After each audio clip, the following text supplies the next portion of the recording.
नमस्कार दोस्तों, current study रौनक channel में आपका स्वागत है।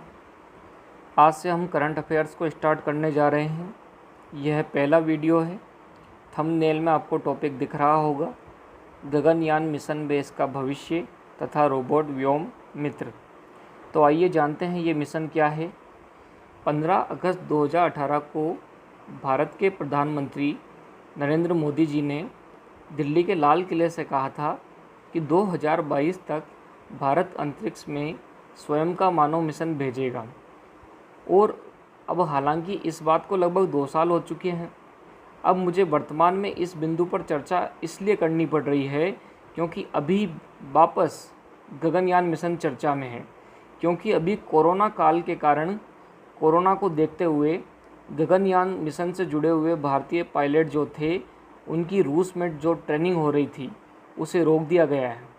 इसके अलावा भारत ने विचार किया है कि गगनयान मिशन की टेस्टिंग के दौरान हम एक महिला रोबोट को भी भेजेंगे जिसका नाम व्योम मित्र है। तो इस वीडियो के अंदर पूरी डिटेल से हम ये देखेंगे कि गगनयान मिशन क्या है, इसकी लागत कितनी होगी, इसे किसके द्वारा लॉन्च किया जाएगा, इसे लॉन्च करने वाली स्पेस एजेंसी कौन सी रहेगी, भारत के कितने पायलट इसमें जाने वाले हैं, भारत की गगनयान मिशन को लेकर पूरी योजना क्या है, गगनयान मिशन के दौरान पायलटों की ट्रेनिंग कहाँ होगी, इसमें जो रोबोट साथ में जाने वाली है वह क्या करेगी, और गगनयान मिशन के क्या लाभ हैं, इन सभी के बारे में हम अगली स्लाइड में चर्चा। तो आइए हम जानते हैं इस मिशन के बारे में पूरी डिटेल से। देखिए, 2008 के टाइम पर भारत ने सोचा था कि अब भारत द्वारा अंतरिक्ष में स्वयं का मानव मिशन भेजा जाना चाहिए।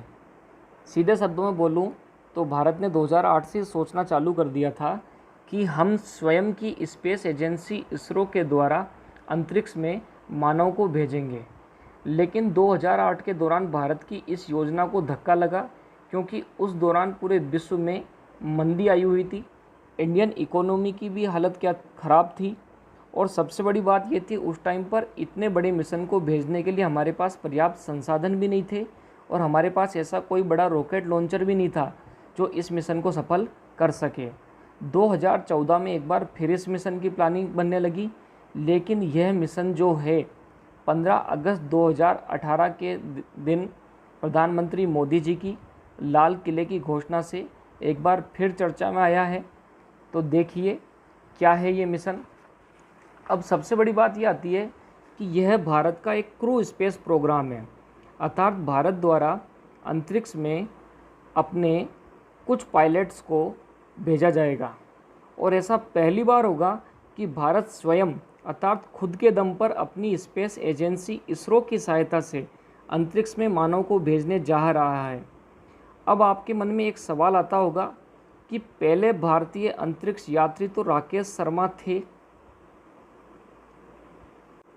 लेकिन मैं आपको बताना चाहूँगा कि राकेश शर्मा जो हमारे अंतरिक्ष यात्री थे वह रूस की सहायता से भेजे गए थे। उन्हें भेजने में भारत की स्पेस एजेंसी का हाथ नहीं था। वे रूस के सोयूज T11 नामक यान से 1984 में स्पेस में गए थे। अब हम जानते हैं गगनयान मिशन की लागत क्या होगी। दिसंबर 2018 में प्रधानमंत्री नरेंद्र मोदी की अध्यक्षता में केंद्रीय कैबिनेट द्वारा इसे मंजूरी दी गई, अर्थात इसके तहत जो है लगभग 10,000 करोड़ रुपए की लागत आने वाली है। अब सबसे बड़ी बात ये आती है कि इतने बड़े मिशन को, गगनयान मिशन को लॉन्च करने वाला जो प्रक्षेपक यान या रॉकेट लॉन्चर होगा उसका नाम क्या है? GSLV mark 3। जी हाँ, GSLV का पूरा नाम है geo synchronize satellite launch vehicle. GSLV जो सीरीज है रॉकेट लॉन्चर की, इसकी सबसे बड़ी विशेषता यह है कि यह अत्यंत भारी उपग्रह को भी आसानी से लॉन्च कर सकता है। अतः GSLV भारत का सबसे भारी और सबसे शक्तिशाली उपग्रह प्रक्षेपक यान है। हाल ही में चंद्रयान 2 मिशन बहुत चर्चा में रहा था, और चंद्रयान 2 मिशन को लॉन्च करने में भी GSLV मार्क 3 की बहुत बड़ी भूमिका थी। सबसे बड़ी बात यह आती है कि GSLV मार्क 3 जो है भारत द्वारा विकसित किया गया है। इसकी क्षमता 4 टन है, अर्थात ये 4 टन वजनी उपग्रह को आसानी से लॉन्च कर सकता है। सबसे बड़ी बात यह है कि जो GSLV है ये क्रायोजेनिक इंजन से युक्त है। साइंस में क्रायो नामक जो टर्म होती है उसका अर्थ होता है निम्न ताप, अर्थात वेरी लो टेम्परेचर के लिए क्रायो नामक शब्द काम में लिया जाता है।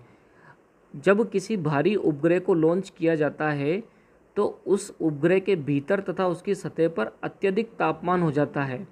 इस कारण उपग्रह के नष्ट होने का खतरा बढ़ जाता है। तो ऐसी स्थिति में उपग्रह के टेम्परेचर को कंट्रोल करने के लिए उसमें क्रायोजेनिक इंजन लगाया जाता है। चूँकि क्रायोजेनिक इंजन का टेम्परेचर वेरी लो होता है, इसलिए क्रायोजेनिक इंजन जो है उपग्रह के टेम्परेचर को बैलेंस कर देता है, जिस कारण उपग्रह आसानी से लॉन्च हो पाता है और सभी भारी उपग्रह में इस इंजन का प्रयोग होता है। GSLV मार्क 3 जो है लिथियम आयन बैटरी से युक्त है, अर्थात लिथियम आयन की जो बैटरियां होती है इनकी दक्षता अत्यधिक होती है। इनकी दक्षता अत्यधिक होने के कारण इस मिशन को काफ़ी लाभ पहुंचने की भी संभावना है। पिछली स्लाइड में हमने GSLV की विशेषताएं देखी तथा देखा कि गगनयान मिशन को GSLV 3 के द्वारा लॉन्च किया जाएगा। अब हम इसके बारे में आगे बात करते हैं। तो भारत द्वारा 3 अंतरिक्ष यात्रियों को अर्थात 3 पायलट को अंतरिक्ष में भेजा जाएगा। ये भारत की एक बहुत बड़ी अचीवमेंट है कि हम एक साथ 3 पायलट्स को गगनयान मिशन के तहत अंतरिक्ष में भेजेंगे। ये तीनों सदस्य 7 दिन तक स्पेस में रहेंगे और सबसे बड़ी बात है लोअर अर्थ ऑर्बिट अर्थात पृथ्वी की जो निचली कक्षा है जो 300 से 400 किलोमीटर की रेंज पर है, उस ऊंचाई पर ये रहेंगे। अब बात आती है इन पायलट्स की ट्रेनिंग की। तो इन पायलटों की प्रारंभिक ट्रेनिंग बेंगलोर में की जानी थी। इसके बाद इन्हें 2 से 2.5 साल तक रूस में जाकर ट्रेनिंग लेनी थी और हाल ही में इनकी रूस में ट्रेनिंग चल भी रही थी, लेकिन कोरोना के कारण कुछ समय के लिए हमारे पायलट्स जो अंतरिक्ष में जाने वाले हैं इनकी ट्रेनिंग को रोक दिया गया। रूस की स्पेस एजेंसी का नाम रोसकॉस्मोस है। अब मैं आपको एक रोबोट व्योममित्र के बारे में बताने जा रहा हूँ। देखिए, गगनयान भारत का एक महत्वपूर्ण प्रोजेक्ट है। इसकी लागत भी अत्यधिक है और इसमें खतरा भी है। और सबसे बड़ी बात यह है कि इस खतरे से बचने के लिए भारत द्वारा पहले टेस्टिंग के तौर पर एक रोबोट को भेजा जाएगा। आइए जानते हैं रोबोट के बारे में। यह स्क्रीन पर एक छोटे से बच्चे से हाथ मिलाते हुए जो आपको दिखाई दे रही है, यह एक रोबोट है और इस रोबोट का नाम है व्योममित्र। और सबसे बड़ी बात यह है कि यह रोबोट व्योममित्र जो है गगनयान मिशन के तहत जब टेस्टिंग के लिए फ़्लाइट भेजी जाएगी, अर्थात जिस फ्लाइट के द्वारा टेस्ट किया जाएगा कि गगनयान मिशन को कोई खतरा तो नहीं है और अंतरिक्ष में जितनी भी संभावनाएं हैं उनकी जांच करने के लिए अंतरिक्ष यात्रियों से पहले या उनके साथ इस रोबोट व्योममित्र को भेजा जाएगा। और ये रोबोट जो है, इसका नोट कर लीजिए, वेरी इंपॉर्टेंट सवाल है, अंतरिक्ष में जाने वाली पहली भारतीय महिला रोबोट का नाम क्या है? व्योममित्र इसका नाम है। ठीक है। दरअसल व्योममित्र जो है एक महिला रोबोट है। यह ह्यूमनॉइड है। ह्यूमनॉइड का मतलब है यह रोबोट मानव की तरह आचरण करती है, मानव की तरह प्रतिक्रिया करने और मानव की तरह हर किसी सवाल का जवाब देने में ये क्या है, सक्षम है। और गगनयान की संभावना है कि पहली टेस्टिंग के साथ ही इसी को भेजा जाएगा। ठीक है। और गगनयान की पहली और दूसरी टेस्टिंग, 2 टेस्टिंग होगी। गगनयान की पहली टेस्टिंग दिसंबर 2020 में और दूसरी टेस्टिंग जुलाई 2021 में प्रस्तावित है। अब देखते हैं इस पर कोरोना का क्या प्रभाव पड़ता है। व्योममित्र अंतरिक्ष में अंतरिक्ष यात्रियों का सहयोग करेगी, यात्रियों को चेतावनी देगी और केबिन के भीतर जो बदलाव हो रहे हैं उनके बारे में जानकारी देगी और नुकसान से बचाएगी। गगनयान की 2 टेस्टिंग बिना चालक और पायलट की होगी, जिनमें दोनों बार रोबोटों को भेजा जाएगा। आगे बढ़ते हैं। VR ललितांबिका आपको ये नाम दिख रहा होगा VR ललितांबिका नाम से। जानते हैं इनके बारे में। ये एक महिला है जो इसरो में काम करती हैं। इन्हें गगनयान मिशन की कमान सौंपी गई है। नोट कर लीजिए, वेरी वेरी इंपॉर्टेंट सवाल है कि गगनयान मिशन की जो निदेशक होगी, जो इसकी कमान संभालेगी, वो एक महिला के हाथ में है जिनका नाम है VR ललितांबिका।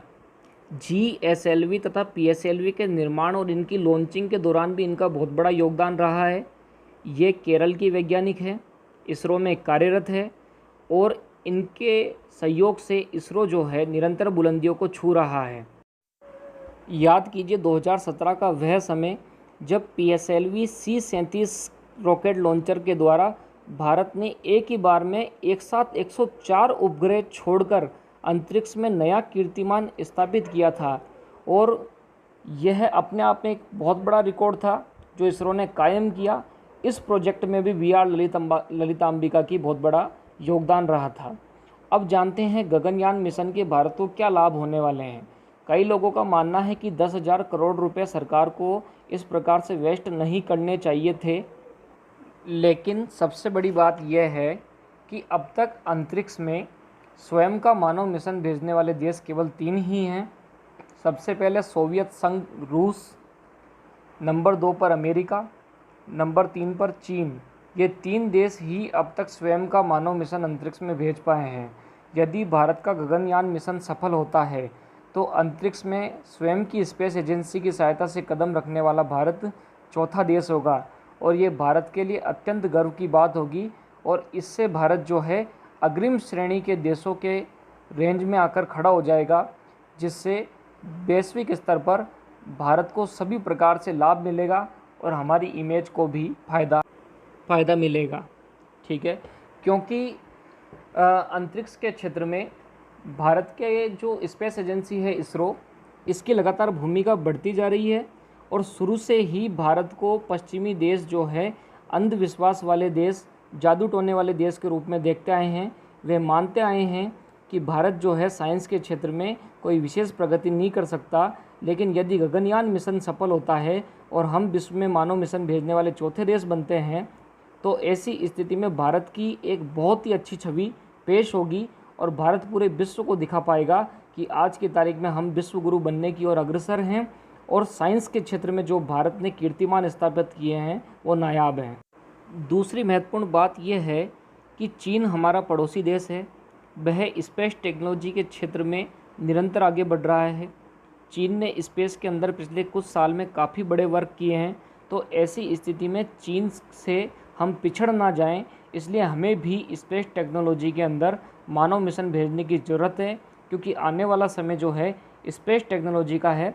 स्पेस की सहायता से किसी भी देश की लोकेशन, किसी भी देश की युद्ध की कूटनीति और किसी भी देश के लड़ने के तरीके को काफ़ी हद तक प्रभावित किया जा सकता है। अगली महत्वपूर्ण बात यह है कि गगनयान मिशन के सफल होने पर स्पेस टूरिज्म को भी बढ़ावा दिया जा सकता है। वर्तमान में मानव जो है पर्यटन के लिए अंतरिक्ष में भी जाना चाह रहा है और पर्यटन से हमेशा इकोनॉमी को फ़ायदा होता है।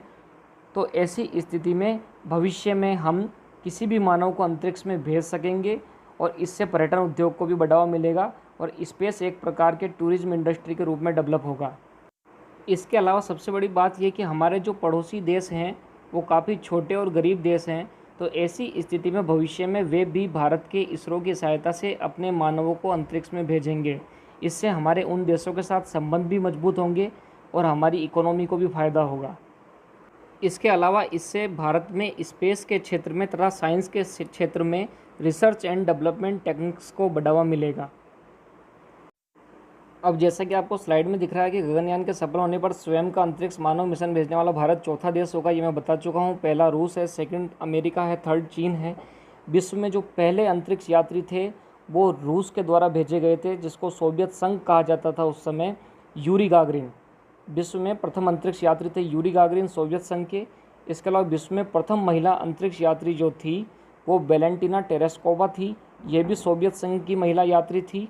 और सबसे बड़ी बात ये आ रही है कि जो यूरी गागरिन जो थे वो जिस यान में गए उस यान का नाम वोस्ताक 1 था। एक और बात, हाल ही में आत्मनिर्भर भारत अभियान की जो घोषणा हुई थी उसके 5वें हिस्से में वित्त मंत्री श्रीमती निर्मला सीतारमण जी ने गगनयान में स्टार्टअप को शामिल करने की बात कही है, जिससे भारतीय तकनीक से गगनयान मिशन को भेजने में और फ़ायदा मिलेगा और गगनयान मिशन सफल रहे ऐसी हम सभी कामना करते हैं। धन्यवाद। आपने वीडियो को अंत तक देखा, इसके लिए बहुत बहुत थैंक यू। ये मेरा पहला वीडियो था। कोरोना काल के दौरान सभी की पढ़ाई काफ़ी हद तक प्रभावित हुई है, क्योंकि कुछ भर्तियों की परीक्षाएं जो है उनकी होने की संभावना भी लग रही है। तो ऐसी स्थिति में करंट अफेयर्स की सीरीज के द्वारा आपको इजी वे में सॉल्ट तकनीक द्वारा अपनी भाषा में समझाने का मैंने प्रयास किया है। फिर भी कोई त्रुटि रही हो तो इसके लिए सॉरी फॉर इट। केवल 15 मिनट में मैंने इतने बड़े टॉपिक को समझाने का प्रयास किया है और आने वाले समय में भी यह प्रयास जारी रखूँगा। करंट स्टडी रौनक इस चैनल का नाम है। इसे लाइक करें, शेयर करें, सब्सक्राइब करें। Thank you.